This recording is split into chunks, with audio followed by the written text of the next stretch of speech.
जय सीते जय। मैं कवि रामचंद्र जानकी शरणदास आपके सामने एक छोटी सी कथा सुना रहा हूँ।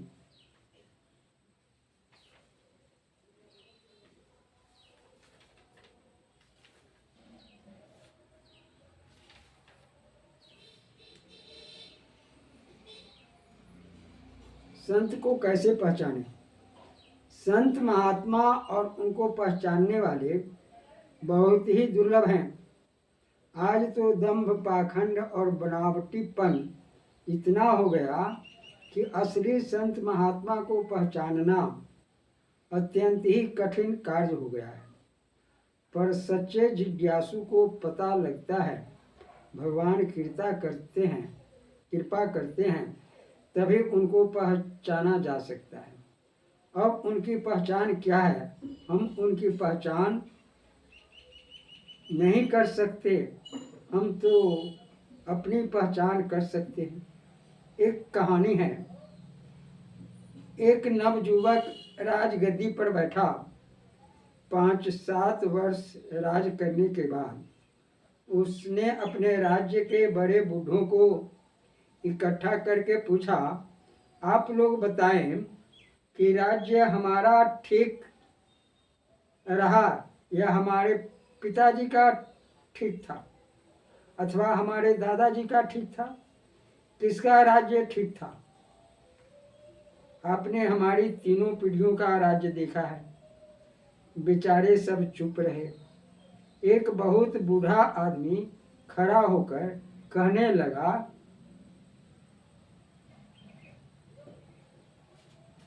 कि महाराज, हम आपकी प्रजा हैं।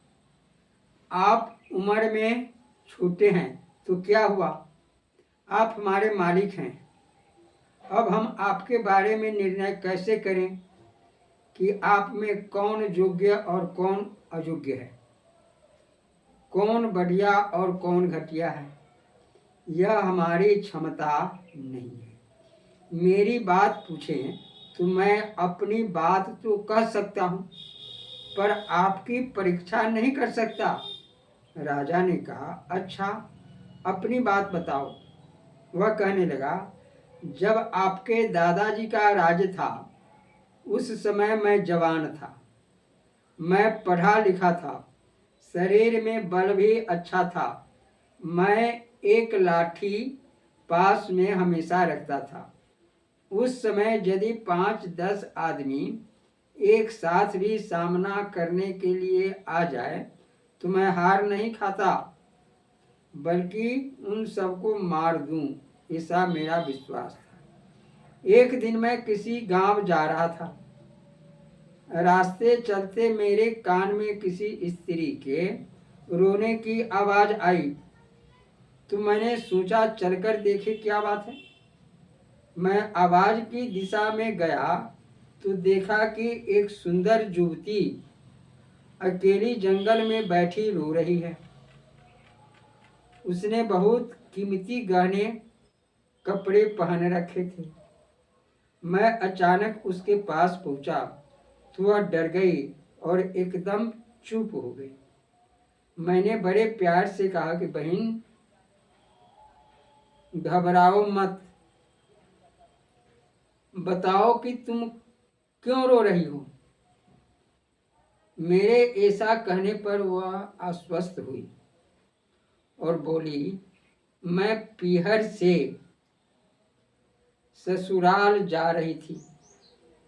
साथ में 2-4 बैलगाड़ियां और ऊंट थे। रास्ते में डाकू मिल गए तो उनसे मुठभेड़ हो गई। मेरे संबंधी और डाकू आपस में लड़ने लगे। मुझे डर लगा तो भागकर जंगल में चली आई और यहाँ आकर बैठ गई। अब उनका क्या हाल हुआ यह तो भगवान जाने, किंतु मैं किधर जाऊं यह भी मुझे रास्ता मालूम नहीं है। मेरा जन्म गांव तो दूर रह गया, लेकिन ससुराल गांव पास ही है, ऐसा अंदाज है। लेकिन मैं जानती नहीं क्या करूं, यह सोचकर रोना आ रहा है। इस तरह कहकर उसने मुझे अपने ससुराल का पता बताया। मैं उस गांव को जानता था, इसलिए मैंने उससे कहा, बहन तुम चलो, डरने की कोई बात नहीं है, मैं तुम्हारे साथ हूँ। पूछने पर उसने अपने ससुर का नाम कागज पर लिखकर बताया। मैं उनके ससुर को जानता था, इसलिए उसे उसके ससुराल ले गया। रात हो चुकी थी, सब लोग तरह तरह की चिंता कर रहे थे। वे लोग बहुत दुखी थे, क्योंकि बहू के शरीर पर गहने आदि बहुत थे। बहू को सही सलामत पहुंची देखकर सबके मन में प्रसन्नता छा गई। उस स्त्री ने अपने घरवालों से कहा, इन सज्जन को मैं पिता कहूँ या भाई कहूँ?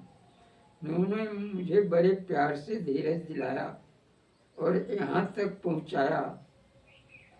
उसके ससुर मुझे इनाम देने के लिए 500-700 रुपये लाए और लेने का आग्रह करने लगे।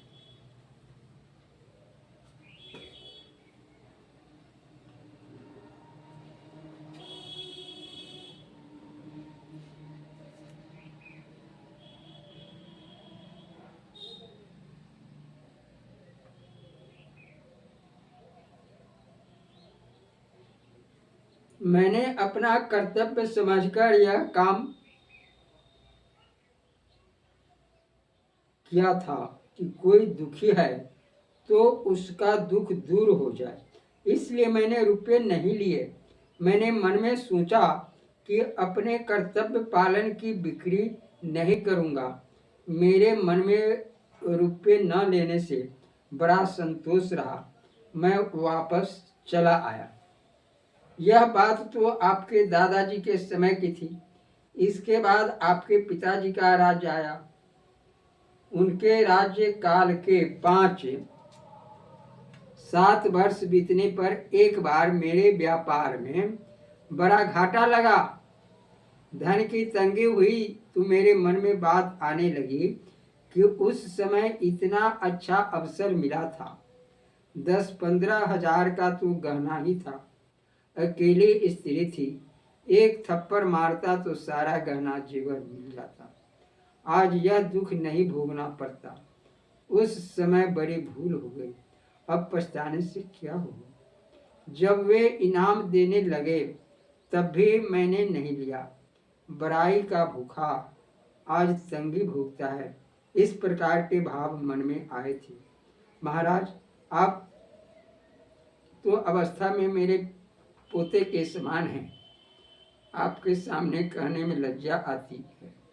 अब तो मन में ऐसी भाव आ रहे हैं कि उस समय उस स्त्री को समझा बुझाकर या धमकाकर अपनी स्त्री बना लेता तो आज वह मेरी सेवा करती और धन भी मिल जाता। परंतु अब तो बात हाथ से निकल गई, पछताने से क्या लाभ। इस तरह महाराज, हम तो अपने मन के विचार बता सकते हैं, आप राजाओं का निर्णय कौन करे।